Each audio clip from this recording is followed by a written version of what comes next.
इस बीच आप जरा पीवीआर को फिर देख लीजिए एक बार, आपके स्क्रीन पर आने वाला है स्टॉक। और कबाली चले नहीं चले, कबाली चले चल रहा है।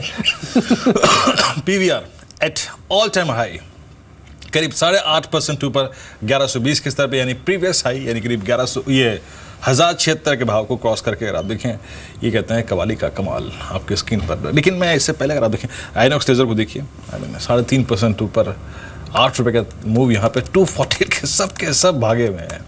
और आप देखिए एक बार जरा वो भी दिखाइए, कौन सा है वो, इरोज इंटरनेशनल, अगर आप देखें उसको भी देखते हैं एग्जैक्टली वो क्या कर रहा है।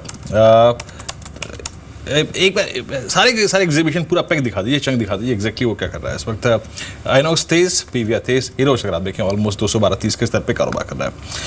अब लेकिन मैं थोड़ा सा टॉपिक को फिर चेंज करूंगा और मैं उन्हीं दो स्टॉक्स पे लौट के आऊँगा कुछ देर पहले जिन पर बात कर रहा था। Bajaj Auto at all time high, Hero MotoCorp at all time high, और तीसरा स्टॉक था कौन सा, वो था टीवीएस मोटर्स।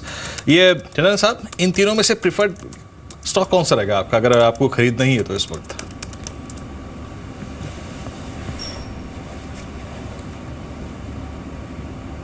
टंडन साहब सॉरी, कौन से 3 stock? Sir TVS Motors, Bajaj auto और हीरो मोटरकॉर्प की बात कर रहा था, जिसमें से हीरो मोटरकॉर्प और टीवीएस, ये आपका Bajaj auto all time high पे ट्रेड कर रहे हैं। अभी एक डिफरेंशियल है टीवीएस मोटर्स और उसके हाई में। वैल्यूएशन वाइज टीवीएस सबसे अच्छा लगता है। मोमेंटम तो आपको जो पसंद आए ले लीजिए। बिल्कुल। इस बीच चलिए आईपीओ का सीज़न, और उसमें और एक आईपीओ एडवांस्ड एंजाइम्स, ये आईपीओ भी 22 जुलाई को ये बंद होने वाला है। प्राइस बैंड 880 से 896 है और करीब 411 करोड़ रुपए। लेकिन प्राइमरी मार्केट जो है उसमें जिस तरह की वाइब्रेंसी देखने को मिल रही है, उपेंद्र, एडवांस्ड एंजाइम्स कोई व्यू है आपका?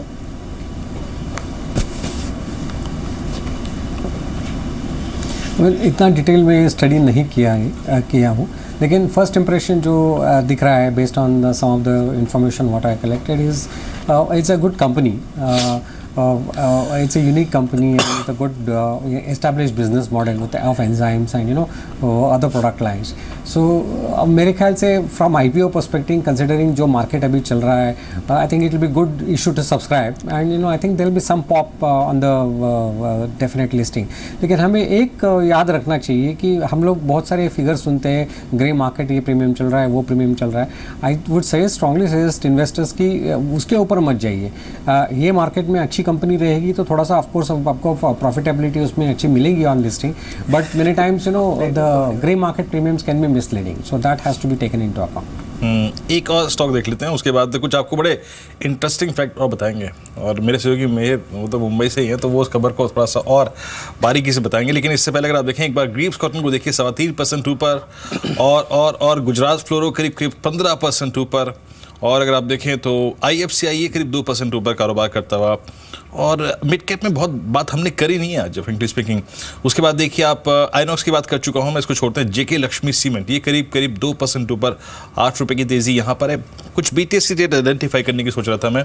और केसुराम इंडस्ट्रीज़ ये करीब 1% ऊपर, वाइल्ड स्विंग वाले काउंटर्स में नितिन फायर प्रोडक्शन, आज सुबह हमने इस पर बात की थी, आज आया था हमारा सुपर शेयर था stock. PVR at all time high. Then Repco homes ये करीब 4% ऊपर, 792 के स्तर पे। और देखिए रेपको होम जो है ना, ये अपना ऑल टाइम हाई भी स्ट्राइक करने जा रहा है स्टॉक। जी हाँ चंदन, बहुत संक्षेप में रेपको होम पर आपकी टिप्पणी, टारगेट्स क्या होंगे नए फ्रेंड्स? जी हाँ, सारे इस फाइनेंशियल होम फाइनेंशियल काउंटर में पॉजिटिव है। मेरा मानना है रेपको भी यहाँ पे मोमेंटम दिखाना चाहिए, काफी अच्छा परफॉर्म किया और अब एक नया मोमेंटम यहाँ पे देखा जा सकते हैं। 850 तक एक्सटेंडेड मूव मेरे यहाँ पे लग रहे हैं। चलिए एक और खबर छेड़ते हैं। मोदक मिष्ठान कहते हैं ये गणपति को अगर आप देखें बहुत प्यारे होते हैं, लेकिन अब एक चढ़ावा और आप चढ़ा सकते हैं, और वो है शेयर्स, इक्विटी शेयर भी अगर आप देखें। सिद्धि विनायक मंदिर ट्रस्ट का SBI कैप सिक्योरिटी के साथ एक करार है। ट्रस्ट के तहत डीमेट खाते में शेयर करार किया, मतलब वही और आप ट्रांसफर कर सकते हैं। मेयर आप कुछ करेंगे क्या? नहीं, मैं मोदक ही चढ़ाता हूँ। ये इंटरेस्टिंग खबर है। देखिए इससे पहले ना आई थिंक तिरुपति मंदिर में ऑलरेडी ये है प्रथा कि अगर आप चाहें तो बड़ा दान अक्सर लोग देते हैं, सोने की चीज़ें, चांदी की चीज़ें, तो अब आप चाहें तो शेयर भी दान में दे सकते हैं। यहाँ पर SBI कैप्स के साथ ये कहा जा सकता है गणपति बापा का डीमैट अकाउंट खुला है तो सिद्धि विनायक के। और कितना आई मीन एक आकलन के मुताबिक करीब 75 करोड़ रुपए का सालाना अगर आप देखें वहाँ सोना चढ़ता है। आई मीन मैं तो गया नहीं अभी तक, शायद गणपति ने बुलाया नहीं, लेकिन मैं चढ़ावा और आई मीन ये ट्रेडिशन चलने के बाद क्या वाकई आई मीन ये और जगह हुआ भी है इंडिया में मेरे ख्याल से ना ये हुआ है। और अब यहाँ पे भी देखिए ना, इनफैक्ट अब जो गोल्ड मोनेटाइजेशन स्कीम थी उसमें इस मंदिर ने करीब 54 किलो गोल्ड इस स्कीम में दिया था, और जो कुल गोल्ड है इस मंदिर में 160 किलो से भी ज़्यादा है। तो अब आप इसमें शेयर्स भी चढ़ा सकते हैं। चलिए अच्छा है। उपेंद्र और एक बार चंदन से पूछ लेते हैं। मुझे तो लगता है जब मार्केट पे मंदी आएगी ना, तब सबसे पहले सारे ब्रोकर्स जाके चढ़ावा चढ़ाएंगे कि भगवान अब करिए कुछ यहाँ पे। थोड़ा सा चढ़ावा रिलायंस का भी चढ़ना चाहिए, थोड़ा सा चढ़ावा। उपेंद्र, आप कुछ चढ़ावा चढ़ाएंगे? सोना, चांदी, इक्विटी शेयर्स या फिर कैश? ये मार्केट में भगवान का नमस्कार करना चाहिए और उनके डेफिनेटली आशीर्वाद लेने चाहिए for all of us to do well and markets to do well, I guess. चलिए, इस बीच अगर आप देखिए HCL इन्फोसिस्टम आपकी स्क्रीन पे एकदम सडन ड्रॉप लगभग 8% नीचे स्टॉक। आई मीन कल परसों में स्टॉक काफ़ी चला था। अगर प्लीज़ ज़रा डेली चार्ट्स पे आइए इसके एक बार, डेली चार्ट्स पे आइए। अगर आप देखें ये है इंट्राडे, ना इंट्राडे बताइए आप जरा एक बार आइए, आप इसके 3 मंथ चार्ट्स पे आइए, 3 मंथ चार्ट्स पे आइए। सडन स्पाइक के साथ ये स्टॉक मेरे ख्याल से परसों भागा था, परसों बहुत तेज़ी से अगर आप देखें इस क्लस्टर में आया था, ये देखिए अगर आप देखें, लेकिन सडनली अगर आप देखें बैकफुट पे आके लगभग 8% नीचे 4090 के स्तर पे कारोबार कर रहा है। ये मैं HCL इन्फोसिस्टम की बात ही आए तो टंडन साहब एक I think group of stocks को वॉच करना चाहूँगा।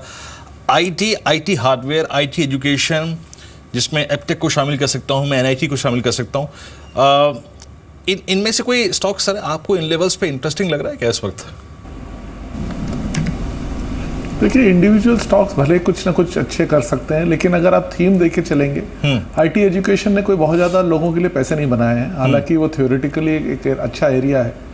इस वक्त अगर आपको देखना है तो मेरे हिसाब से जो प्रोडक्ट कंपनीज है वो थोड़ी ज़्यादा इंटरेस्टिंग लग रही हैं, और कुछ BPO कंपनीज भी अच्छा कर रही हैं। तो वो 2 क्षेत्र जो हैं जहाँ पर मेरे हिसाब से थोड़ा सा ध्यान दिया जा सकता है।